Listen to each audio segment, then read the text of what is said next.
কথা হল আজি এই যেটো পৰিস্থিতি হয়েছে আমাৰ গড়খয়নাত এইটো গড়খয়নাত আমাৰ এই চাঙা সমষ্টিৰ পূব মাজৰচৰত আমার যেটো মাননীয় বিধায়ক আছে তেখেতো কোনো ধরনের আমার এতে আহি মোক কোনো ধরনের কিবা সুবিধা করে দিয়া নাই আৰু যেনেকৈ মানে নদী মানে যেনেকৈ ভাঙি আছে মানে ক'ব নোৱাৰোঁ আমি এথান ক'ত যাম আমি উপায়হীন এতিয়া যাম ক'ত আমি তে কথা হ'ল আমি চৰকাৰক এইটো অনুৰোধ জনাওঁ যে আমাক যিয়ে নহওক অতি সোনকালে আমাক কিবা এটা ব্যৱস্থা কৰিব লাগে আৰু মাননীয় মুখ্যমন্ত্ৰী সাহেবক আমি অনুৰোধ জনাইছোঁ যে আপুনি যাতে আমাৰ বৰপেটা ডিষ্ট্ৰিক্টৰ এই প্ৰশাসনক বা আমাৰ স্থানীয় বিধায়ক তেখেতক যাতে কিবা এটা মানে কৈ দিয়ে আমাক যাতে বহুত তাহাঁতে কিবা সুবিধা কৰি দি থাকে এইটো মই অনুৰোধ জনাইছোঁ। কিমান বছৰ ধৰি বানপানীৰ গৰাখহনীয়া ক'ত কৰিছে?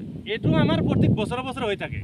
এতিয়ালৈ কিমান মানুহৰ ঘৰ বাৰী নদীৰ বুকুত যোৱা গৈছে আৰু কিমান বিঘা মাটি? মোটামুটি ইয়াৰ পৰা 150-200 ঘৰ মানে উঠাই লৈ গৈছে যোৱাবাৰ। এইবাৰো মোটামুটি 50 ঘৰমান মানে ইতিৰ মধ্যে উঠা লাগে। কথা হ'ল মাটিটো মানে ক'ব নোৱাৰি যে মানে এটা নদীৰ বুকুত পৰি আছে। মোটামুটি 400-500 বিঘামান মাটি মানে নদীত আমাৰ আছে।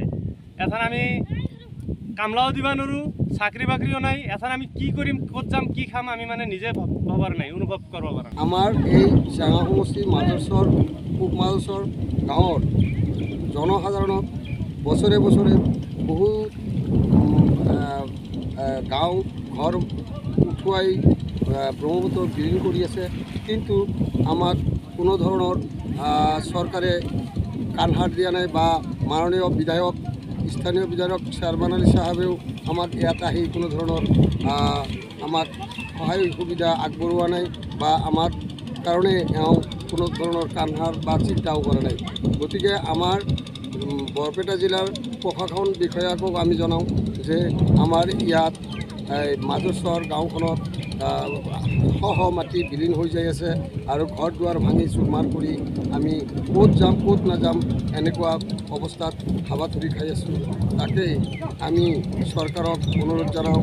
তাৰ লগতে আমাৰ মাননীয় সাংসদ মাননীয় ৰকিবুল চাহাবেকো আমি জনাওঁ যে আমাৰ এই চাঙা সমষ্টিৰ জনসাধাৰণক মাজৰচৰ গাঁৱৰ জনসাধাৰণক কিছু সহায় সুবিধা কৰি বা আমাৰ ৰাইজৰ ঘৰ দুৱাৰ ভাঙি চুৰমাৰ কৰাৰ বাবে কিবা নদী ৰোধ কৰাৰ বাবে বা কিবা এটা সুবিধা কৰি দিয়ে, তাৰ কাৰণে আমি মাননীয় ৰকিবুল চাহাবক অনুৰোধ জনাওঁ।